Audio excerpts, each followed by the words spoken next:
tous, c'est Louisa et vous regardez Unlocked, l'émission qui décrypte les entreprises. Aujourd'hui, je reçois Aurélie et Mathieu de chez Abilsen et ils vont parler de leur offre d'emploi. Mais d'abord, on passe au Pitch Me That.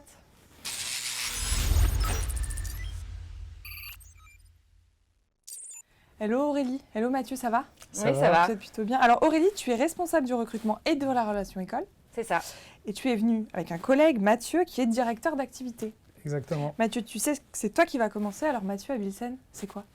Alors Abilsen, c'est un groupe de conseillers en ingénierie créé en 2005. En ce qui me concerne, j'ai rejoint le groupe il y a bientôt 10 ans, donc en 2009. Et à l'époque, je crois qu'on parlait de 300 collaborateurs et peut-être 4-5 agences en France, pas plus. Et puis aujourd'hui, un bel essor puisqu'on parle de 21 implantations en France et pays limitrophes.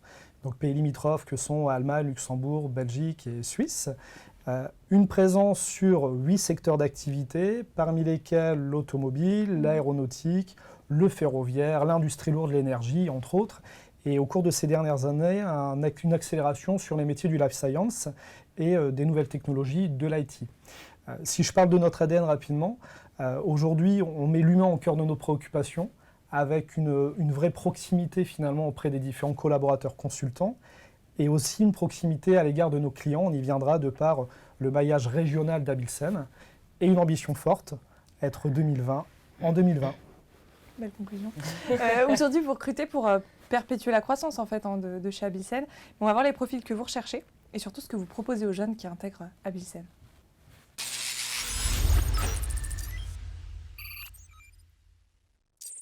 Alors avant de commencer, je voulais savoir, un cabinet de conseil, c'est quoi? Alors, qu'est-ce que le métier de conseiller en ingénierie? Donc, en quelques mots, nous travaillons avec notamment des industriels pour les accompagner dans leurs projets de transformation, dans 2 contextes précis. Donc, nos clients nous sollicitent pour renforcer leurs équipes au travers d'un pic de charge. Alors, on sait qu'un pic de charge à l'échelle grosse entreprise peut durer plusieurs années, mais également dans un contexte d'apport d'expertise, pour clairement renforcer leurs équipes au travers d'une expertise qui ne fait pas partie de leur cœur de métier finalement. Et c'est là qu'Abilsen entre en scène. Alors Aurélie, quels sont les profils que tu recherches? Est-ce que tu vas les chercher en université, en école? Comment ça? Alors, on est assez ouvert finalement en termes de recherche. On va principalement rechercher des profils Bac plus 5. Donc effectivement, comme tu l'évoquais, soit en école d'ingé, soit en école de commerce ou à l'université. On est assez flexible sur ce sujet-là. Et quelles sont les opportunités de carrière qui sont ouvertes aujourd'hui? Alors du coup, on recrute des stages de fin d'études, on recrute des CDI, des VIE également, et on va recruter principalement en fait sur 3 grandes familles de métiers qui constituent le monde du conseil de manière générale. La première, c'est évidemment nos experts techniques, c'est les consultants, les ingénieurs consultants qui vont intervenir chez nos clients. Donc que tu sois jeune diplômé ou expérimenté, tu peux intégrer tous les niveaux finalement chez Abilsen, chez nos clients. Il y a ensuite les business managers ou les ingénieurs d'affaires qui, eux, vont être finalement le relais entre notre client, le consultant et Abilsen. Et puis, évidemment, les chargés de recrutement, la team Talent Acquisition qui va aller identifier nos talents. Pour préciser, tout à l'heure, tu m'as parlé de mission. Oui. Intéressant, tu peux nous en dire un mot? Concrètement, aujourd'hui, on va retrouver une grande diversité de projets différents. Ça peut aller du développement d'un réacteur pour la fusée Ariane 6, ça va être travailler sur le développement de la nouvelle planche de bord pour tel ou tel véhicule, tout de suite pas de marque, et puis accompagner le collaborateur peut-être sur un secteur qu'il n'a jamais abordé, ça peut être par exemple les life science, et voir comment finalement faire appel à tout ce qu'il a capitalisé sur les autres secteurs d'activité, pour les transférer dans le monde du pharmaceutique, par exemple, sur l'implantation d'une nouvelle ligne de production. Autre exemple. Aujourd'hui, il y a des choses impératives ou des prérequis impératifs pour intégrer Abilsen ou pas? Alors, sur la partie hard skill, vraiment, on va dire compétences techniques, comme je te le disais tout à l'heure, que ce soit un jeune diplômé ou un expérimenté, nous, on est en capacité finalement de les accompagner, de les faire évoluer. On a des formations techniques à disposition de nos consultants qui vont leur permettre justement de développer ces hard skills. Par contre, ce qu'on va vraiment attendre chez un consultant, hein, si vraiment je me fixe sur le métier phare chez nous, qui est l'ingénieur consultant, ça va vraiment être, on va être attentif en fait dans le recrutement aux soft skills. Donc sa capacité à s'adapter dans différents environnements, sa capacité d'écoute, son sens du service. Hein, après tout, on est une société de service. Donc c'est vraiment important que ce consultant ait envie de se développer dans beaucoup de secteurs d'activité, dans des projets très diversifiés, et donc qu'il soit en capacité finalement de s'intégrer dans des environnements très différents.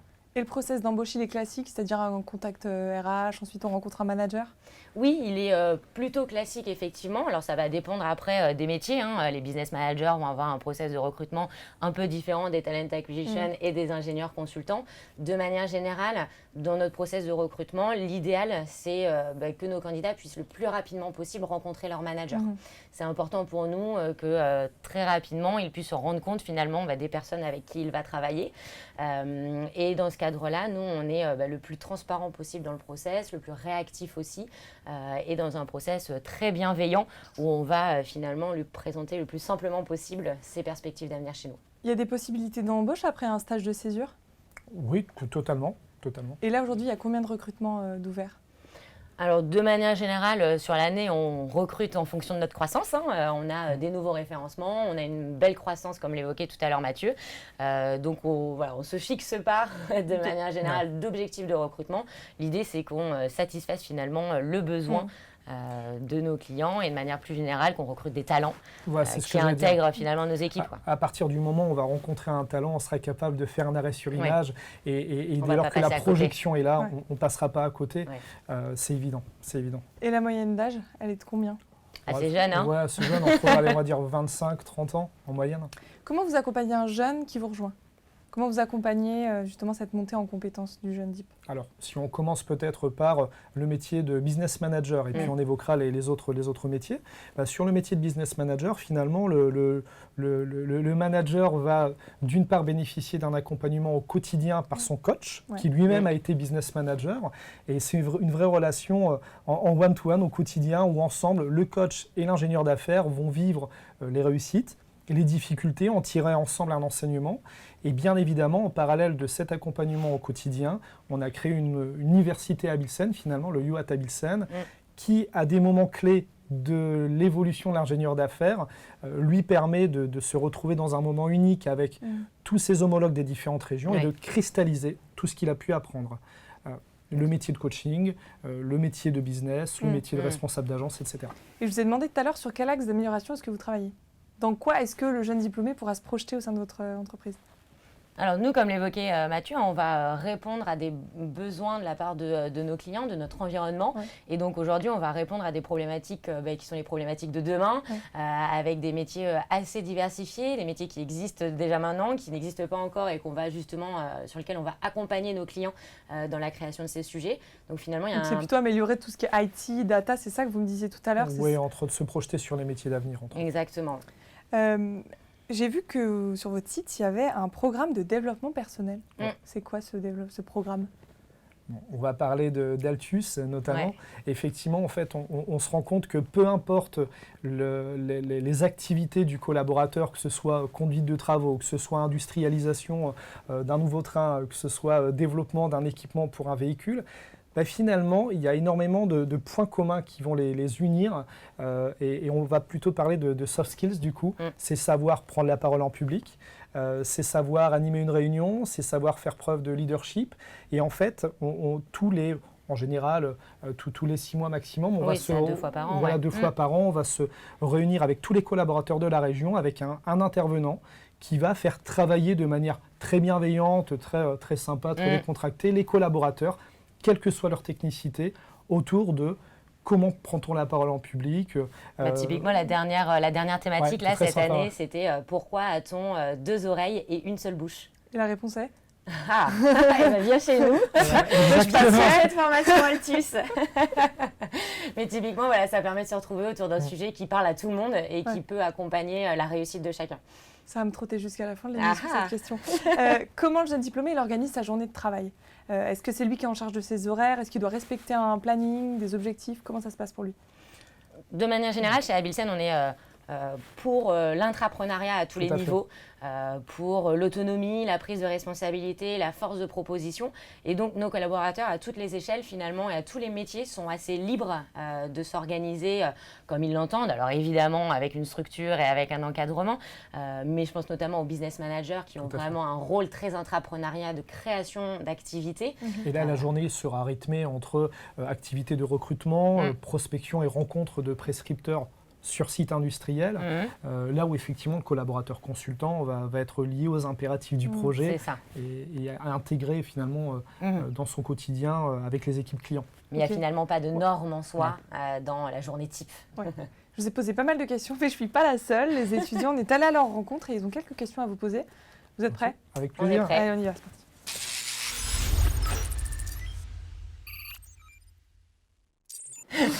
Alors, on va prendre la première question. C'est parti. Est-ce que je serais vraiment immergée dans le sens où c'est vraiment un job, mais pas, enfin un job, comme si je travaillais réellement ou vraiment juste stagiaire et vous considérez que c'est vraiment que pour 2 mois, 3 mois, etc. Est-ce que le stagiaire est ou en tout cas le nouvel arrivant est un membre à part entière de l'équipe? Est-ce qu'il a une autonomie assez rapidement? Complètement. Ouais. Complètement. C'est pour nous finalement similaire au premier mois d'un CDI. Ok. On ne se projette pas avec un stagiaire sur le court terme, on se projette vraiment sur le long terme et on va le former aussi pendant sa période de stage au même titre qu'un collaborateur qui est chez nous en CDI. Ok. Et beaucoup de belles histoires ont commencé chez Abilsen par Ouais. un stage. Il y a beaucoup de stagiaires qui ont été embauchés aujourd'hui chez... Voilà, ouais. et qui ont évolué aujourd'hui sur des fonctions clés au sein du groupe. Donc il y a de très belles histoires dans ce domaine. Ok. On continue. Alors, est-ce qu'il y a des formations donc, en interne qui sont proposées pour nous permettre d'évoluer à des postes différents? Oui. Bon, on oui, les oui, a déjà un petit plusieurs peu niveaux. évoqués, Voilà. hein, On le a You pas- at Est-ce qu'eux Abilsen. peuvent demander à suivre des formations ou c'est vous qui venez vers eux? Ah non, ça va dans les deux Ouais, sens. Hein. tout à fait. Ouais. Tout Ouais, ouais. à fait, ouais. Des exemples de formations comme ça, des titres, des exemples, à part deux oreilles et une bouche? Oui, mais concrètement, je vais donner deux exemples. À la fois un exemple lié à de la technicité et un autre lié, finalement, on parlait beaucoup de soft De skills. soft skills, ouais. Un collaborateur qui, dans le cadre de ses activités chez le client, va se voir confier la responsabilité d'animation de réunions, de revues techniques. Prendre la parole en public, animer une réunion, c'est nouveau pour lui. Ouais. Il doit travailler son charisme en réunion, travailler la structure d'une animation de réunion. C'est passé par l'accompagnement d'un coach qui, pendant 2 jours, a travaillé avec lui sur comment je vais construire ma réunion, comment je vais inspirer les équipes, comment je vais être clair dans ma manière de m'exprimer. Ouais. Et puis, à côté, très concrètement, on peut parler de formation technique sur des nouveaux softs qui ne cessent d'évoluer dans le monde de la conception, par exemple, des habilitations liées à des secteurs d'activité normés très précis, le nucléaire, entre autres. Donc pas mal de formations, un éventail. Il y a un Sky is the catalogue de limit, ouais. formation. Sky is the limit. Allez, on enchaîne. Est-ce que j'aurai l'occasion au cours de ce stage de pouvoir me déplacer au sein de la France ou à l'international? Oui, à nouveau, il y a de très belles histoires. Faut bien savoir qu'aujourd'hui, Abilsen est très présent sur l'Hexagone et donc, je disais pays limitrophes, parce que nos clients sont basés en France et pays limitrophes, mais ils peuvent avoir des projets à l'expatriation. Ouais. Et donc, je pense à des clients qu'on accompagne dans le cadre de construction d'usines à l'autre bout de la planète, et je pense à des collaborateurs qui sont intervenus aux Émirats arabes, en Inde, sur la supervision de chantier. Il y a encore une fois de très belles histoires et de très belles photos qui nous ont été envoyées de collaborateurs qui ont pu vivre de belles aventures humaines. J'aimerais savoir si on peut s'habiller à notre convenance sur notre lieu de travail. Là, vous venez directement du travail. Oui. On s'habille comment chez Abilsen? Costume Ah, pour toi? la grande tu- question. Ah, c'est une grande question. Tu commences sur... Oui, alors je pense que ça va dépendre aussi Ouais. de tes missions, de fait. ton rôle finalement au quotidien. Nos ingénieurs consultants vont s'adapter à l'environnement client dans lequel ils évoluent. Tout à Il y a fait. c'est une intelligence de situation aussi à avoir. Tu t'habilles un petit peu comme tes collègues s'habillent et il y a ce côté un peu de mimétisme. Donc au niveau de nos ingénieurs consultants, finalement c'est assez libre. Ouais, Il suffit juste de s'adapter à son environnement. C'est vrai que pour les postes de business manager ou les postes de talent acquisition, où on est dans un poste finalement de représentation envers l'externe, que ce soit client, candidat, entre autres. candidat et tout notre environnement, effectivement là on va être un petit peu plus regardant, même si de manière générale, on est assez ouvert. Ouais. Qu'est-ce que tu en penses? Non, mais tu m'enlèves les mots de la bouche. Mais ouais, effectivement, il y a ce côté représentation qui Ouais. fait que sur le métier de business manager, il y a ce côté développement commercial. Il y a des entretiens qui sont des moments très sympas, mais qui demeurent un peu formels. Donc, effectivement, le costume est de rigueur. Mais au-delà de ça, on s'adapte à l'environnement, encore une fois. Ok.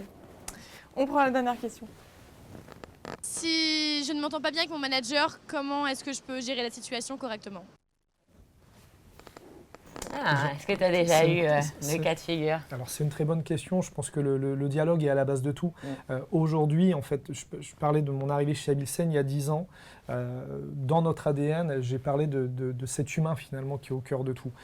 Aujourd'hui, la collaboration manager-consultant, je l'associe beaucoup à l'appresario finalement et l'acteur, ou encore à l'agent sportif et le sportif.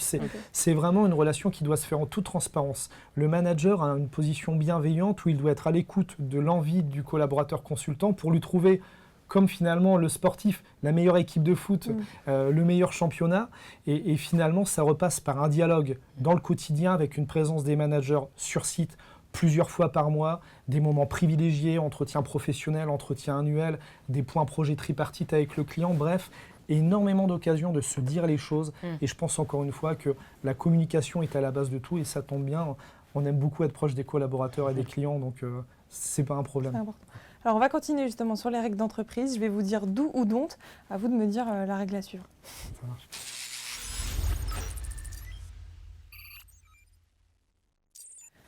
Première question qui recoupe un petit peu ce qu'on vient de voir. Do ou don't porter une tenue décontractée en entretien? Don't. Parce que Don't. tu disais tout à l'heure, il faut copier ses collègues, mais alors le premier jour, on voit personne. Alors comment on vient habiller un entretien? Moi, j'ai envie de dire dans Dans le le- doute, voilà, dans le doute, C'est ça. effectivement, voilà, venir et éviter l'excès de casual. Après, on n'est pas non plus dans le costume Oui, et cravate, puis de etc. manière extrême aussi, éviter le smoking. Voilà, exactement.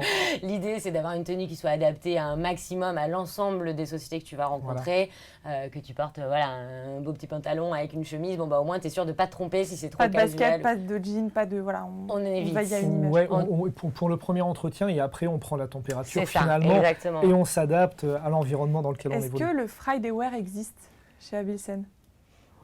Non. Pas particulièrement, pas encore, mais Non. il y a un concept. Et tu as face à toi, effectivement, Mathieu et moi qui avons aussi un rôle de représentation. Donc, Ouais. le vendredi aussi, on a des entretiens. Le Ok. vendredi aussi, On garde le a Friday ce- Wear pour le week-end en fait. C'est Voilà, ça, exactement. exactement. C'est le week-end wear.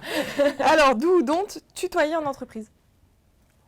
D'où N'ayez pas peur de répondre. Non, j'allais dire D'où, ouais. d'où, effectivement, ouais. Ouais, tout de complètement. suite, alors, dès le il- premier jour. Alors, il y a quand même un moment sacré pour nous, c'est finalement le moment magique de la signature du contrat du collaborateur Ouais. qui officiellement rejoint les Oui. équipes. Et c'est vrai que Et c'est donc c'est le là, on moment où bascule finalement un peu, on bascule dans le tu, mais c'est pour marquer ce moment magique Ok. finalement. Après, des fois, il y a des tus qui échappent avant ça, et quelque part, tant mieux, c'est qu'on Ouais, ça veut dire qu'il y a on une a bien belle fait le relation. travail et que cette Ouais. relation commence à s'écrire. Do ou don't postuler sur les réseaux sociaux? D'où D'où Vous avez un Instagram, un LinkedIn, votre site internet, ils peuvent postuler là-dessus. Partout ils le souhaitent, qu'ils n'hésitent pas. On y répondra avec plaisir. Do ou don't venir avec son CV imprimé? D'où D'où Ouais. C'est toujours bien d'être prévoyant. Do ou don't envoyer une vidéo à la place d'un CV? Ah, d'où D'où original, ouais, Ouais. je trouve ça bien. Ouais, Je trouve ça que bien. c'est pas encore assez développé. Mhm. Il y a certaines écoles qui commencent un petit peu à booster. Il y a aussi certains job boards qui commencent à utiliser ce format-là. Mhm. Moi, je trouve ça sympa. Et puis ça marque, voilà, ça peut marquer la différence. Et puis encore une fois, les soft skills, on en a beaucoup parlé. C'est ce qui fait la différence, c'est l'originalité. On aime ça chez nous. Un CV accompagné d'une vidéo pour remplacer la lettre de motivation. quoi. Allez, why not, l'appel est lancé. Do ou don't préparer des questions pour l'entretien? D'où D'où, très bien. Do ou don't prendre des notes durant Do. l'entretien? D'où Do and don't parler de sa dernière mauvaise expérience professionnelle? D'où Ouais, si c'est bien expliqué en toute Ouais. transparence, oui, ouais, moi je dis d'où. Ouais. Je trouve Ouais. qu'on est transparent, en tout cas nous, dans notre process de recrutement. Et savoir avouer ses faiblesses, savoir avouer ses échecs, c'est aussi une preuve de prise de recul sur soi, sur son expérience, d'avoir analysé un petit peu ce qu'on a vécu. Je trouve que c'est intéressant. Ouais. Do ou don't admettre un échec? D'où D'où. Du coup, ça va avec ce que je viens d'évoquer. Do ou don't exprimer son avis quand on est nouveau? D'où, Ouais. c'est ce qu'on appelle la créativité. Donc à partir de là, la politique du doigt levé, du j'ai une idée, je souhaite en parler, d'où. Ouais. Il n'est jamais trop tôt pour le faire? Non. Non. Non, pour moi, toutes les bonnes idées sont à prendre. On y réfléchit, on analyse la situation, on voit effectivement si c'est faisable ou pas dans notre environnement. Mais c'est aussi ce qu'on attend un petit peu de nos collaborateurs. Donc, Qui dit idée, quelle que soit l'idée, dit initiative. Ouais, Et l'initiative, exactement. on aime ça encore une fois. D'où donc travailler son body language pour l'entretien? Ah, d'où? D'où, ouais, ça. C'est Vous pas êtes facile. attentif Ouais. ou pas? Ouais. C'est pas facile de travailler son body language parce que c'est quelque chose généralement d'assez naturel. Ouais. On dit d'ailleurs qu'on peut travailler les mots, mais effectivement, le langage du corps, généralement, c'est ce qui nous trahit un peu. Donc c'est pas facile, mais il faut pas que ce soit contre nature. Ouais. Être vigilant, un minimum. Ouais, voilà. D'où donc dire qu'on ne sait pas durant l'entretien? D'où. Est-ce que vous avez des exemples de questions que vous leur posez lorsque vous les rencontrez? Des petites questions que vous aimez bien? Toujours une petite question qu'on aime bien quand on reçoit des jeunes en entretien. Ouais. Moi, j'aime bien, Ouais. tu parlais tout à l'heure un peu de savoir prendre du recul, etc. Quelle est la critique constructive qu'on vous ait dit qui vous a le plus marqué? Ouais. Quel est votre dernier échec et comment vous l'avez surmonté? Pour voir un petit peu effectivement comment la personne vit aussi les moments un peu plus difficiles. Et comme à l'inverse, quelle est votre plus grande fierté également, c'est Ouais. important. Et pour de quelle voir- raison? Ouais, tout à fait. Ouais. Ok. Ouais. D'où donc tout connaître d'Abilsen? Donc. Ouais, donc, on va pas aller Il faut jusque- connaître quoi, à minima? Vous leur posez des questions sur l'entreprise, des questions un peu poussées peut-être parfois? Pas spécifiquement, Non. moi je trouve qu'il faut savoir effectivement le mode de fonctionnement Mhm. d'une société de conseil et qu'est-ce qu'on va attendre de moi dans le cadre de ce qu'on va me proposer, de connaître notre chiffre d'affaires, notre date de création, le nombre de collaborateurs. Je trouve que ça fait même un peu fake de temps Ouais, en temps. et puis par contre, à l'inverse, à la fin d'une présentation auprès d'un candidat, je trouve que c'est important de savoir peut-être ce qu'il a retenu de cette Ouais. présentation et ce qui particulièrement lui a plu L'a finalement marqué, ouais. dans notre ADN qu'on a pu lui présenter. D'où donc provoquer son futur chez Abilsen? Ouh Bien joué. On termine là-dessus, maintenant ça va être votre carte blanche, alors on passe à la dernière rubrique.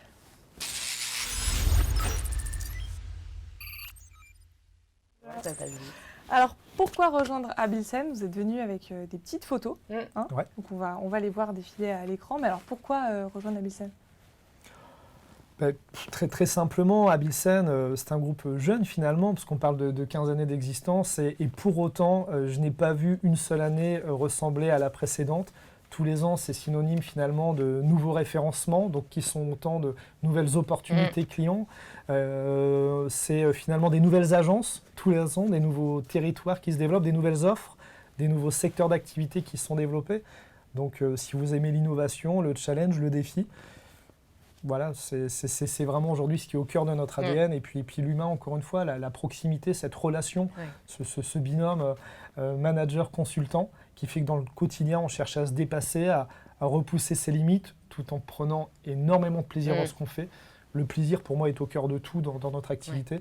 Et c'est, je pense, un bon paquet de raisons de venir nous rejoindre. Bah d'ailleurs, vous voyez un petit peu les petites photos qui viennent de défiler, qui sont un peu les moments forts et les moments marquants de notre quotidien, au-delà effectivement des missions, de la notion de travail. Il y a aussi toute cette notion de plaisir qui est essentielle pour nous. C'est important de bien se sentir au quotidien. Et si vous voulez justement en savoir un petit peu plus, tu le disais tout à l'heure, on a YouTube avec plein de vidéos de nos collaborateurs qui expliquent leur quotidien chez nous. On a Instagram pour la version un peu plus live at Abilsen, des afterwork, des événements, etc. Et puis on a LinkedIn sur lequel on est sur de la communication un petit peu plus orientée offre d'emploi justement. Et donc il ne faut pas hésiter à aller voir tout ça de plus près. En tout cas, chez vous, si vous êtes intéressé, vous pouvez postuler sur tous les réseaux que vient de vous énoncer Aurélie, mais aussi sur abilsen.com ou encore sur jobteaser.com. Merci à tous les deux d'avoir été là. Merci. J'étais ravie de vous accueillir. On a passé un bon moment. Et chez vous, comme d'habitude, je vous donne rendez-vous très vite pour un nouveau live.